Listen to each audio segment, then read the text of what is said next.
Hello అందరికీ. ఈరోజు మనం చాలా సింపుల్ అండ్ టేస్టీగా గుత్తి వంకాయ కర్రీ ఎలా చేసుకోవాలో చూసేద్దాం. ముందుగా బౌల్లో వాటర్ తీసుకొని అందులో కొంచెం సాల్ట్ కూడా వేసుకొని ఇప్పుడు వీడియోలో చూపించినట్టుగా వంకాయని 4 పార్ట్స్గా కట్ చేసుకొని వాటర్లో వేసుకుందాం.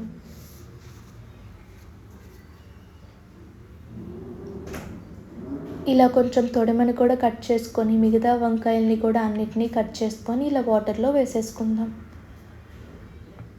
ఇప్పుడు ఇది కొంచెం సేపు పక్కన పెట్టుకొని ముందుగా కడాయి తీసుకొని ఇందులో కొంచెం పల్లీలు, ఇవి కొంచెం ఫ్రై అవ్వగానే ఇప్పుడు కొంచెం ధనియాలు, నువ్వులు,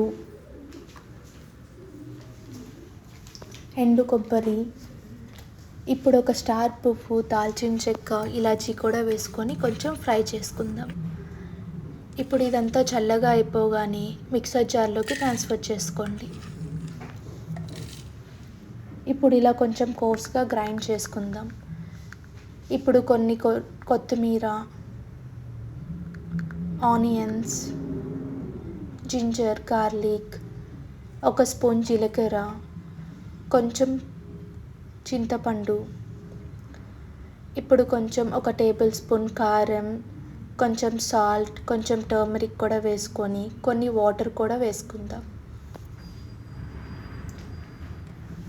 ఇది మనం ఒక ఫైన్ పేస్ట్ లాగా గ్రైండ్ చేసుకొని పక్కన పెట్టుకుందాం. ఇప్పుడు ముందుగా పక్కన పెట్టుకున్న వంకాయలను తీసుకొని ఈ పేస్ట్ని ఈ వంకాయల్లోకి స్టఫ్ చేసుకుందాం.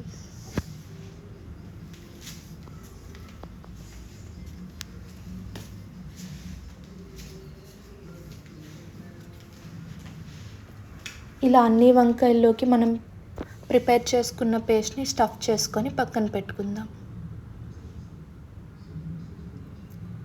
ఇప్పుడు ఒక కడాయి పెట్టుకొని అందులో ఆయిల్, దీనికి కొంచెం ఆయిల్ ఎక్కువగానే పడుతుంది.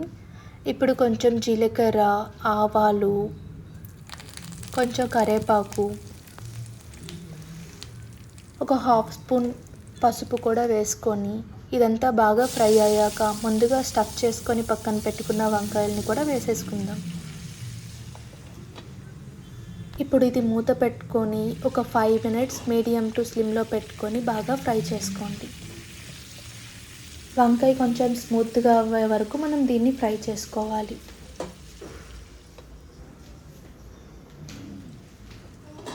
ఇప్పుడు మూత తీసి మనం ముందుగా గ్రైండ్ చేసుకొని పక్కన పెట్టుకున్న పేస్ట్ని కూడా ఇందులో యాడ్ చేసేసుకుందాం.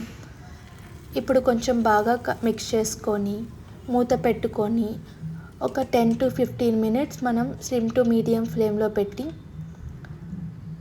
బాగా కుక్ చేసుకోవాలి. ఇప్పుడు ఇలా ఆయిల్ సపరేట్ అయ్యే వరకు మనం బాగా కుక్ చేసుకోవాలి. Thanks for watching. Please like, share and